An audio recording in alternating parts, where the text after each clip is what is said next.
মাটির নিচে রয়েছে এমন কিছু জায়গা যেখানে একসঙ্গে লাখো মানুষ থাকতে পারে, যেন এক অদৃশ্য শহর। বিশাল ইস্পাত আর কংক্রিটে তৈরি এসব বাংকার এতটাই শক্তিশালী যে পরমাণু হামলা বা ভয়ঙ্কর ভূমিকম্প এর কোনো ক্ষতি করতে পারে না। একসময় এগুলো কেবল যুদ্ধ বা বিপর্যয় থেকে রক্ষা পাওয়ার দুর্গ হিসেবে বানানো হতো, কিন্তু এখন সেগুলো হয়ে উঠেছে বিলাসবহুল ভূগর্ভস্থ প্রাসাদে।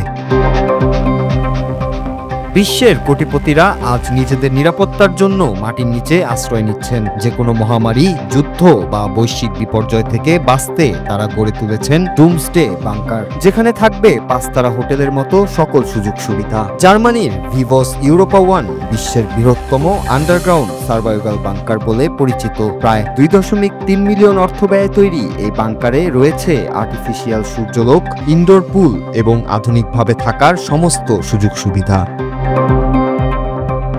সিলিকন ভ্যালির বহু উদ্যোক্তা ইতিমধ্যেই এমন বাংকার কিনে ফেলেছেন ভবিষ্যতের ভয়াবহতার কথা ভেবে। প্রযুক্তি বিশ্বের নামী মুখ রেডডিটের সহ-প্রতিষ্ঠাতা স্টিভ হাফম্যান পর্যন্ত বলেছেন, ক্যালিফোর্নিয়ার টেক জগতের অর্ধেকের বেশি কোটিপতি এখন বিপর্যয়ের সময় বেঁচে থাকার প্রস্তুতি নিচ্ছেন। কেউ কিনছেন ভূগর্ভস্থ আশ্রয়, কেউ আবার মজুত করছেন অস্ত্র, গোলাবারুদ আর মোটরসাইকেল।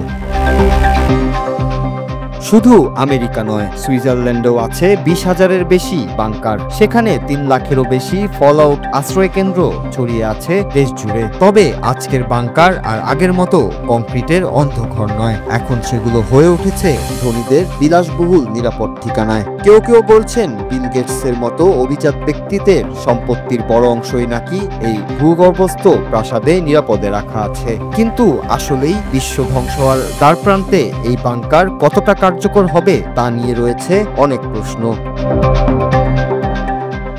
নূর Raju, Bangla TV news desk.